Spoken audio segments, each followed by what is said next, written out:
My name is Tomasz Vranek, and I have been standing at the back of rooms my entire life. It is a habit my wife called cowardly and my daughter calls thoughtful, and the truth, as usual, sits somewhere in the gap between those two words. I stand at the back because I watch better from there. I have watched 30 years of family gatherings from the backs of rooms, the weddings, the christenings, the funerals dressed up as lunches, and I know what they look like from the outside. They look like love. From the inside, where I grew up, they felt like something with more edges. But I am getting ahead of myself. You need to know about the photograph first. My cousin Renata found it 3 weeks before the reunion, tucked inside a cardboard box in her mother's attic. The box had survived 4 house moves and a flood, and it smelled accordingly. Inside, underneath a stack of church bulletins and a broken compass, was a photograph in a paper sleeve. Black and white. A young woman in a white dress seated at an upright piano, her hands in her lap, looking at the camera with an expression that wasn't quite a smile but wasn't quite not one, either. On the back, in handwriting none of us recognized at first, were 4 words: Hannah, Kessler Hall, 1963. Hannah was my mother's mother. She died before I was born. I had seen exactly 2 photographs of her in my life, both taken at someone else's wedding, both with her face half turned away. I had never known she played. Renata sent the photograph around to the family. My sister Marta recognized the handwriting. It was the same as the handwriting in the margins of a prayer book that had passed through 3 inheritances.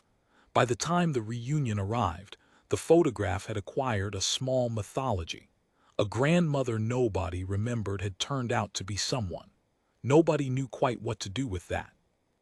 The reunion was held in a rented community hall in Blatna, a 2-hour drive from anywhere. It was the 3rd time we had used this particular hall, and it had the slightly defeated atmosphere of a place that has absorbed too many family occasions. The yellow-painted walls, the long folding tables, the stack of plastic chairs that never came out quite right, the small upright piano pushed against the far wall that I suspect nobody had tuned since 2009. About 40 people came. Some I recognized. Many I had to introduce myself to, which is a particular experience when the people introducing themselves back are your own relatives. My Uncle Gregor ran the event. Gregor had been running family events since before I had opinions about it, and he ran them with the energy of a man who has confused thoroughness with love. He had a printed agenda. He had a microphone that kept cutting out. He had opinions about when the soup should arrive. He moved through the hall with a clipboard and a look of sustained emergency, and by 3 in the afternoon he was flagging.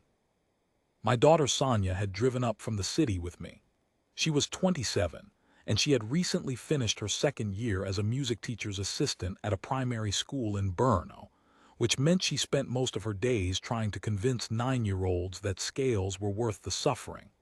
She had her grandmother's photograph in her jacket pocket.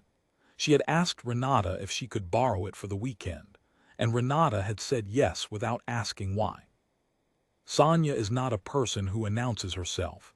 She sits quietly in corners at parties and people mistake that for shyness and she lets them and they are wrong. She watches. She sees things. She gets that from me possibly. The watching. The not announcing. It was around 3:30 when Gregor spotted her. He had been trying to produce a background atmosphere for his speech, the one where he summarized the family's past decade in 17 bullet points, and the speaker he had borrowed from his neighbor had stopped cooperating. He had spent 10 minutes crouching behind it, pressing buttons with increasing conviction and decreasing results. He looked up from the speaker with the expression of a man who has just discovered a solution and is relieved enough not to examine it closely. "Sonia," he said, pointing across the room at the piano in the corner, "you can play a little, can't you? Just something soft in the background so this doesn't feel like a bored meeting. Nothing complicated. Whatever you know. 5 minutes." It was not a request exactly. It had the shape of one, but not the weighting. It was the kind of statement that already contains its own answer, spoken by a man who has never once wondered whether the people he directs might have something else in mind. He had turned back to the speaker before she replied. I watched Sonia look at the piano. I watched her look at the photograph in her pocket. She touched it through the fabric briefly, the way you touch something to make sure it's still there. Then she stood up from her chair in the corner and crossed the room. I want to be clear about something. I knew Sonia played. Of course I knew I was her father. I had sat outside practice rooms and driven to recitals and listened through walls for years. But the family did not know. She had never played at a family gathering. She was not the kind of person who offered. She sat down on the bench, adjusted it with a small push of her heels, and placed her hands on the keys without preamble. The piano was out of tune in the high register. I could hear it from where I was standing, and the room was loud with conversation and the clatter of dishes being collected. Gregor had returned to the microphone. The soup was arriving. Nobody was listening. She played the opening bars of Dvorak's Humoresque. Not loudly, not as a performance. She played it the way you hum something under your breath when you're thinking of something else, quietly, almost to herself, the melody picking its way through the keys with a kind of patient tenderness. The old piano's middle register was warm in spite of everything, and the tune moved through it like light through old glass. I noticed my Aunt Vera stop walking. Vera was 73. She was carrying a stack of paper napkins toward a table near the window, and she simply stopped moving, 3 steps from where she was going, and stood there with the napkins in both hands and her head slightly tilted. I had not seen Vera move like that in 20 years. Across the room, my Aunt Lilja had sat down. Lilja was 71. She and Vera were my mother's sisters, and they had not spoken, not properly, not with any warmth, since a disagreement over an inheritance 22 years ago. They occupied family gatherings the way 2 cold fronts occupy a forecast, each bending the weather around herself, so that the space between them was never quite comfortable. I had watched 30 people carefully manage the distance between those 2 women across a dozen events. We had all learned to do it without thinking. Lilja sat with her hands in her lap, and her eyes fixed on the back of Sonia's head. Sonia did not know any of this. She was playing. The Humoresque came to its natural end, and she did not stop. She did not pause. Her hands shifted, found a new shape, and she began to play something else, something that was not quite a separate piece but felt like a continuation, a second thought. The same melody turned sideways and walked into a different room. I recognized the interval from the opening bar. I could not name it. Later, she told me it was a piece she had been building for 3 years, a slow thing she returned to between other work, and that she had always heard it in the key of the Humoresque, because that was the key her grandmother had hummed.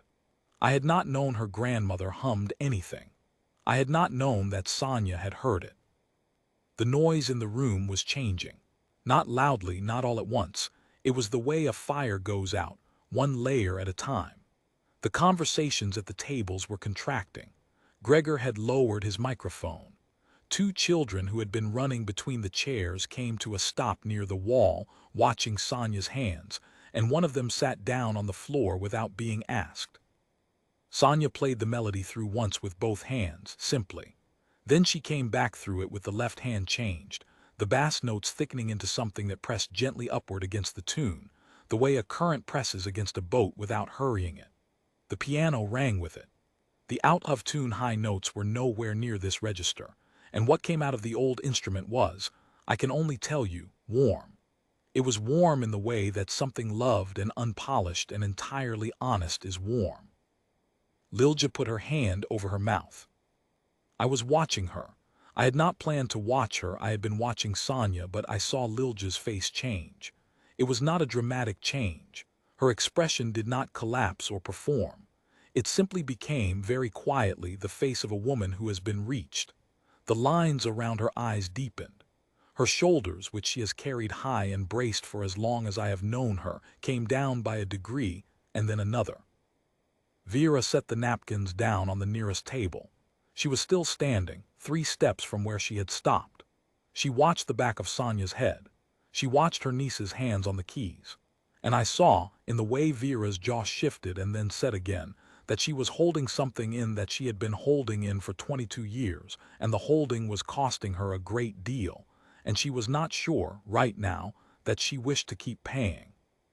Sonia came to the last movement of the piece. The part she told me later was always unfinished, always provisional, always something she changed each time she played it. She played it now as a series of single long notes in the right hand, each one sustained until it faded, while the left hand held a chord beneath it like a cupped palm holds water. The melody was barely there by this point. It was what a melody becomes when it has been carried a long way and is finally putting down its bag. The room was entirely quiet. Gregor had not resumed speaking. Vera walked across the room. I want to be careful about how I tell you this part, because the truth of it is very simple and I do not want to dress it. Vera walked across the hall to where her sister was sitting. She did not hurry. She did not hesitate either. She walked across 20 feet of yellow floor and she stood next to Lilja's chair and she put her hand on Lilja's shoulder. Lilja reached up and covered Vera's hand with her own. Sonia played the last note and let it fade. She sat with her hands in her lap and looked at the keys, and she did not turn around. Outside, a car went past on the road. One of the children exhaled. Somewhere at the far end of the room, very quietly, someone began to clap, a slow, careful sound, like something fragile being handled, and then the rest of the room joined it, and it built until it filled the hall. Sonia turned around. She saw her aunts. I watched her understand what had happened. I could see it move across her face, the recognition of something she had not known she was doing. She looked at Vera's hand on Lilja's shoulder, at Lilja's hand over Vera's. She blinked once, hard. I crossed the room. I am not someone who crosses rooms quickly, but I crossed that one. I put my arms around my daughter, and she leaned into me, and neither of us said anything for a moment. Gregor eventually made his speech. It was longer than the agenda had promised, but by then nobody minded. The soup was reheated and tasted fine. The afternoon went on the way afternoons do when something has shifted inside them. The same forms, the same folding tables, the same slight echo from the ceiling, but with a different weight moving through it. Before we drove home, Sonia put the photograph on the piano, her grandmother at her piano, 1963, that expression that is not quite a smile and not quite not, and took a photograph of it with her phone, the old paper inside the new frame. I don't know why. I suppose she wanted to keep the two things together. I have been standing at the backs of rooms my entire life. I will tell you what I have learned from it. You can watch a family for 30 years and believe you know what it is. And then a 27-year-old sits down at an out-of-tune piano in a yellow hall and plays something that has been waiting inside her. And the room becomes something else entirely. And you understand that what you were watching before was only the outside. The inside is different. The inside is where the music is.